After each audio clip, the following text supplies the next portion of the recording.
का अपने YouTube channel विनय academy पे हम लोग देखते हैं नेक्स्ट क्वेश्चन। एसएसटी से संबंधित कुछ महत्वपूर्ण क्वेश्चन देखेंगे। भाग 3 से हम लोग देखेंगे आगे। देखते हैं भाग 3 में कहाँ से क्वेश्चन पूछे गए थे। कह रहा है मक्के की खेती के संबंध में दिए गए सभी कथन सत्य हैं सिवाय, मतलब जितने कथन हैं वो सब सत्य हैं, केवल एक क्या है वहीं गलत होगा। देखते हैं। यह अतरी के प्रति अधिक संवेदनशील होती है। इसे अधिक लवणता वाले क्षेत्र की आवश्यकता होती है। इसके लिए एक उपजाऊ अच्छी जल निकासी वाली दोमट मृदा सर्वाधिक उपयुक्त होती है। यह अनिवार्य रूप से गर्म और आर्द्र मौसम की फसल है। तो इसमें कौन एक गलत है? सारी चीज़ें सही हैं। इससे अधिक लवणता वाले क्षेत्र की आवश्यकता होती है, ये चीज़ें गलत हैं। ऑप्शन नंबर बी गलत है। व्याख्या देख लेते हैं, बहुत ही अच्छा क्वेश्चन है। भारत में जो हमारे मक्का है, मक्के का बात करते हैं, चावल और गेहूं का जिक्र किया जाता है। इन सब के बाद सबसे बड़ी तीसरी खाद्य फसल है मक्का। मक्का की कृषि के लिए तटस्थ, मक्का की कृषि के लिए क्या हो गया? तटस्थ पीएच मान वाली मृदा को उपयुक्त माना जाता है। अत्यधिक अम्लीय एवं लवणीय क्षेत्रों में उत्पादन नहीं होता है, अतः ऑप्शन नंबर बी गलत है। इसके अतिरिक्त मक्का को गर्म एवं आर्द्र मौसम के साथ एक उपजाऊ बेहतर जल निकासी वाली बलुई दोमट से लेकर दोमट मृदा में सफलतापूर्वक उगाया जाता है। मक्का के अतिरिक्त जल के प्रति अधिक संवेदनशील होती हैं।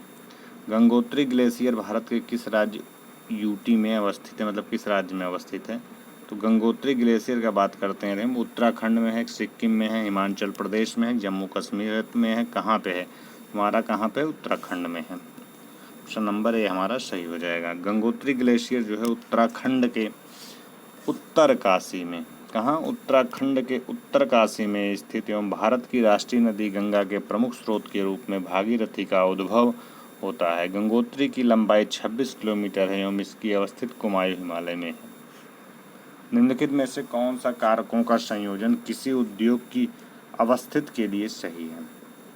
कुशल श्रम हरियाली है, ग्रामीण बंदोबस्त कच्चा मार्ग होना चाहिए, पूंजी व्यवसाय होना चाहिए, उसके बाद वातावरण जनसंख्या, वहाँ पे पूंजी होना चाहिए और व्यवसाय होता चाहिए, मतलब कैपिटल और एंटरप्रेन्योर जिसे बोलते हैं, एंटरप्रेन्योर होना चाहिए। ऑप्शन नंबर सी सही होगा। उद्योग की अवस्थित को प्रभावित करने वाले कारकों में कच्चे माल की उपलब्धता, भूमि, पूंजी, श्रम, संगठन, जल, बिजली, परिवहन और बाजार आदि हैं।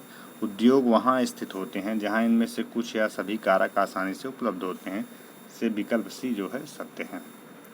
निर्भरता अनुपात निम्नलिखित में से किस जनसंख्या संरचना पर निर्भर करता है? तो आयु पर, जो एज होती है, एज पर निर्भर करता है, ना कि शिक्षा पर, ना कि लिंगानुपात पर, ना फिर जातीयता पर।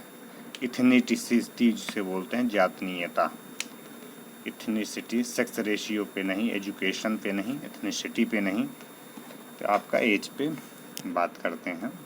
ऑप्शन नंबर ए की बात करते हैं। जो निर्भरता अनुपात होता है, निर्भरता अनुपात जनसंख्या संरचना का महत्वपूर्ण घटक आयु पर निर्भर करता है। निर्भरता अनुपात किसी देश या क्षेत्र में कुल कामकाजी उम्र की संख्या पर आश्रितों की संख्या के अनुपात का एक जनसांख्यिकीय विश्लेषण है। निर्भरता अनुपात में 15 से 59 वर्ष की कुशल कार्यशील जनसंख्या, 0 से 14 और 60 वर्ष से अधिक आयु की गैर कार्यशील जनसंख्या की निर्भरता का आकलन किया जाता है।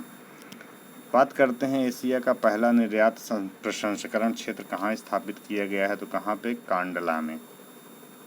मुंबई, कांडला, विशाखापत्तनम, चेन्नई, तो कहाँ पे? कांडला। कांडला कहाँ पे है? गुजरात में है। 1965 में गुजरात कांडला में एशिया का पहला निर्यात प्रसंस्करण EPZ स्थापित किया गया। बहुत अच्छा क्वेश्चन है। 1965 में गुजरात के कांडला में EPZ जो होता है, निर्यात प्रसंस्करण क्षेत्र जो होता है, सांता क्रूज निर्यात प्रसंस्करण क्षेत्र का दूसरा है EPZ है, जो 1973 में स्थापित किया गया था। विश्व का पहला EPZ शैनन आयरलैंड में स्थापित है। EPZ एक विशेष प्रकार का मुक्त व्यापार क्षेत्र है जिसे आमतौर पर सरकार द्वारा औद्योगिक और वाणिज्यिक निर्यात को बढ़ावा देने के लिए किया जाता है। कि बहुत ही अच्छा क्वेश्चन है, इतना लोग ध्यान नहीं दे पाते EPZ पे, थोड़ा ध्यान से पढ़िएगा इसे, बहुत ही हिट क्वेश्चन है। नेक्स्ट क्वेश्चन देखते हैं हम लोग। हम बात करते हैं लंकाशायर क्षेत्र, यूरोप के बारे में बात करते हैं। लंकाशायर क्षेत्र यूरोप में किस उद्योग के लिए जाना जाता है? लंकाशायर यूरोप का जो है सूती वस्त्र उद्योग के लिए बना है, जिसे बोलते हैं कॉटन टेक्सटाइल। शुगर के लिए नहीं, इलेक्ट्रॉनिक्स के लिए नहीं, ऑटोमोबाइल के लिए नहीं, केवल सूती वस्त्र के लिए जाना जाता है लंकाशायर। हम बात करते हैं लंकाशायर क्षेत्र कहाँ पे है? लंकाशायर क्षेत्र यूरोप में सूती वस्त्र उद्योग के लिए प्रसिद्ध है। इसका प्रमुख कारण वहाँ आर्द्र जलवायु की प्राप्ति, कुशल श्रम, आपूर्ति एवं तैयारी, सूती वस्त्रों के निर्यात की सुगमता। इसके अतिरिक्त औपनिवेशीकरण और औद्योगिक क्रांति जैसे तत्वों ने भी लंकाशायर में सूती वस्त्र उद्योग को पोषण प्रदान किया है।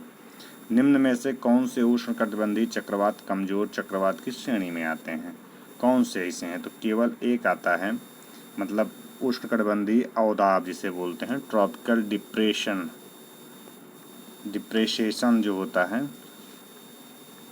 और टार्नेडो नहीं, आपके टार्नेडो आएंगे, उष्णकटिबंधीय अवदाब नहीं होता है, होता है टार्नेडो। और टार्नेडो देखिए केवल एक होगा, केवल दो होगा, तो केवल एक होगा, ये दो वाला नहीं होगा, केवल एक उष्णकटिबंधीय अवदाब होता है। क्योंकि उष्णकटिबंधीय कमजोर चक्रवात की श्रेणी में उष्णकटिबंधीय अवदाब को सम्मिलित किया जाता है।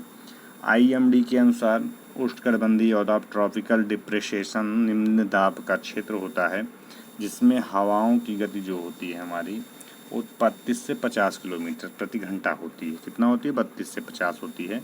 इन अवदाबों को अनुकूल परिस्थिति प्राप्त होने पर इनके आकार में वृद्धि होती है और ये चक्रवाती तूफान के रूप में परिवर्तित हो जाते हैं। बहुत ही अच्छे क्वेश्चन पूछे गए हैं। शिवालिक को भारत के उत्तरी, जो हमारी शिवालिक है, उत्तरी मैदान से किसके द्वारा अलग किया जाता है? तो हिमालय फ्रंट फाल्ट द्वारा, ये ना कि मेन बाउंड्री ट्रस्ट द्वारा। शिवालिक को उत्तरी मैदान से किसके द्वारा? हिमालयन फ्रंट फाल्ट द्वारा। हिमालयन फ्रंट फाल्ट शिवालिक को भारत के उत्तरी मैदान से अलग करता है।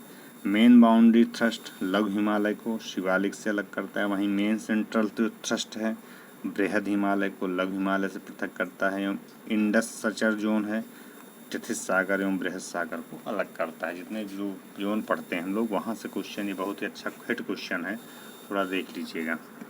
अनुकूलतम जनसंख्या सिद्धांत निम्नलिखित में से किस अवधारणा पर, जनसंख्या आधिक्य पर, न्यूनतम जनसंख्या पर, किस पे है? हम बात करते हैं दोनों पर है, ना तो एक ना तो दो, केवल एक और दो पर, केवल एक पर। तो हम बात करते हैं बोथ, एक और एवं दोनों पर है। जब किसी क्षेत्र की जनसंख्या में क्या होता है? वृद्धि दर उस क्षेत्र में प्राप्त संसाधनों से अधिक हो जाती है तो जनसंख्या आधिक्य की दशा कहलाती है। इसमें अतिरिक्त जनसंख्या संसाधनों पर दबाव उत्पन्न करती है। साथ ही जब किसी क्षेत्र की जनसंख्या उस क्षेत्र में प्राप्त संसाधनों की तुलना में अत्यल्प होती है, जिससे वहाँ के साधनों का दोहन नहीं हो पाता, इस दशा को न्यून जनसंख्या कहते हैं। अनुकूलतम जनसंख्या से तात्पर्य जनसंख्या संसाधन में संतुलन से है, जिससे उस क्षेत्र में प्राप्त जनसंख्या की सभी आवश्यकताओं की पूर्ति होती है। इस प्रकार अनुकूलतम जनसंख्या, जनसंख्या अधिक एवं जनसंख्या न्यून के मध्य क्या होता है? संतुलन की दशा रहती है। हम बात करते हैं भारत के निम्नलिखित किस राज्य में गन्ना नहीं उगाया जाता है? कर्नाटक में, उत्तर प्रदेश में, गुजरात में, हिमाचल प्रदेश में। देखिए ये तीनों जगह उगाया जाता है, लेकिन हिमाचल प्रदेश में नहीं उगाया जाता है।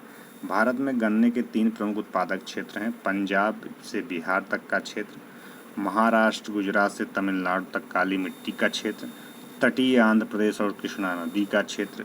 स्पष्ट है कि हिमाचल प्रदेश में गन्ना नहीं उगाया जाता है। गन्ना क्या है? गन्ना कैसी फसल है? तो गन्ना एक उष्णकटिबंधीय पौधा है।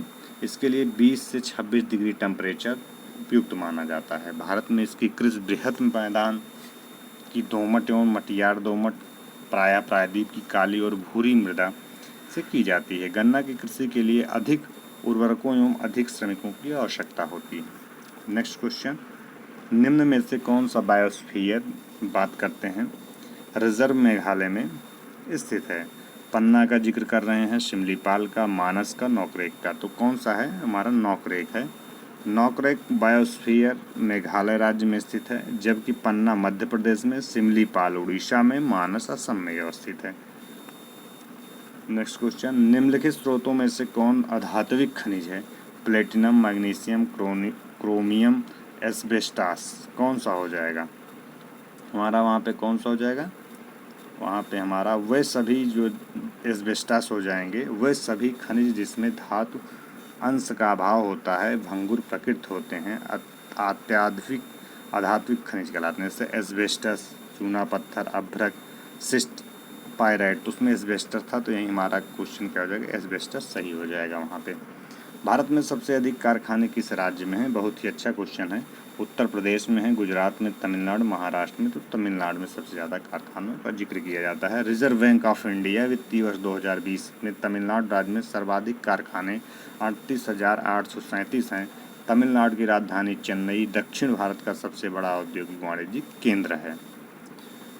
दक्कन के पठार को 3 प्रमुख क्षेत्रों में बांटा गया है। इनमें से कौन सा क्षेत्र उन क्षेत्रों से एक नहीं है। बात करते हैं महाराष्ट्र की, कर्नाटका की, आंध्र प्रदेश का, गुजरात का। तो गुजरात नहीं है, गुजरात एक नहीं है।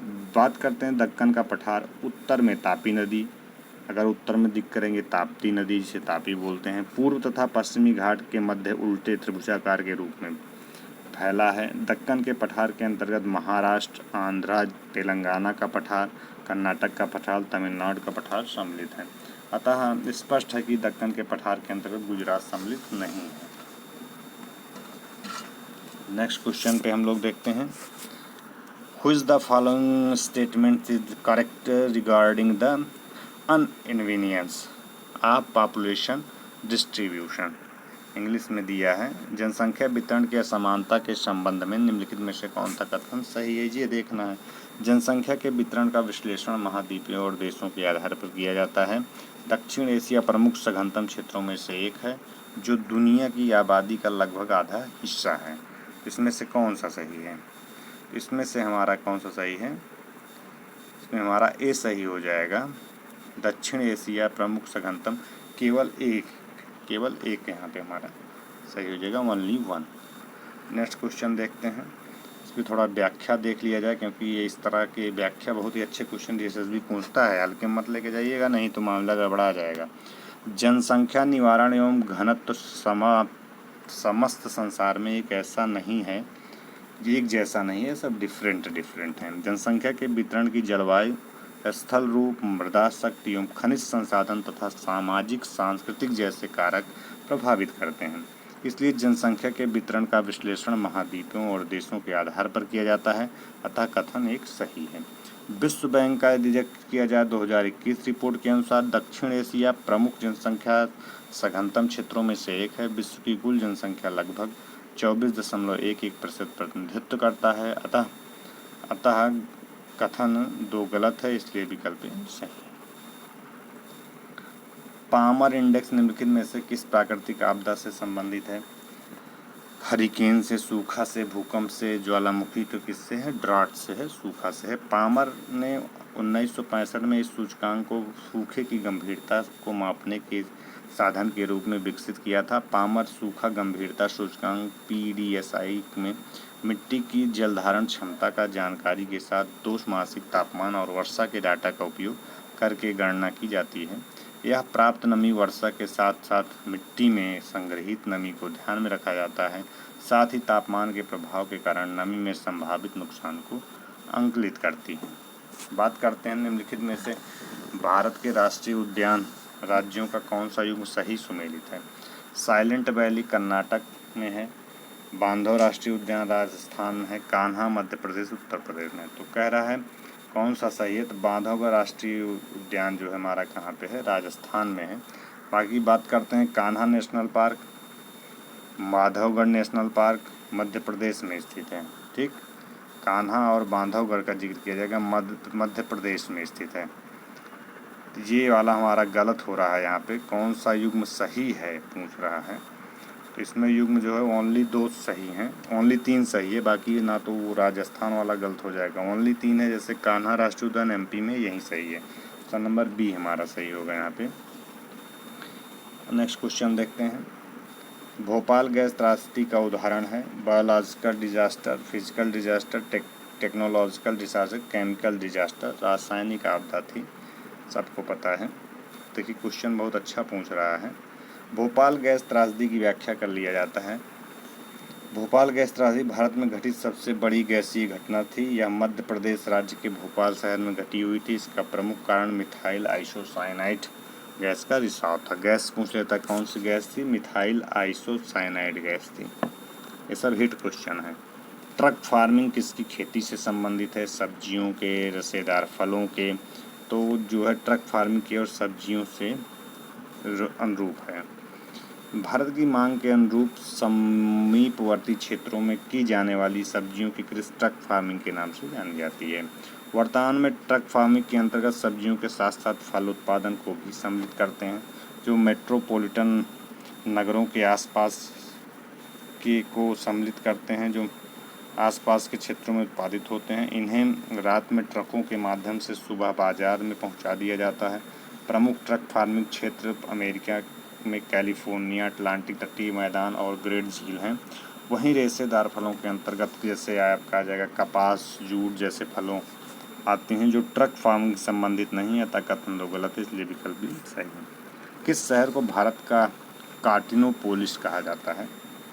हम बात करते हैं भारत के कार्टिनोपोलिस, मुंबई को कहा जाता है। भारत की सूती वस्त्र उद्योग का प्रमुख केंद्र होने के कारण मुंबई को भारत को कार्टिनोपोलिस शब्द लाया गया। एक शब्द है, बहुत अच्छा शब्द है, कहा जाता है। 19वीं सदी में मैनचेस्टर शहर को कार्टिनोपोलिस की जाना जाता था क्योंकि यह महानगर विश्व में सूती उद्योगों का प्रमुख केंद्र था। देखिए हम लोग भाग 3 सॉल्व कर लिए हैं। कल हम भाग 4 देखेंगे। यदि मित्रों वीडियो अच्छा लगा हो तो शेयर और सब्सक्राइब करिए। हम मिलते हैं अपना दूसरे वाले वीडियो में। तब तक के लिए बहुत बहुत धन्यवाद मित्रों।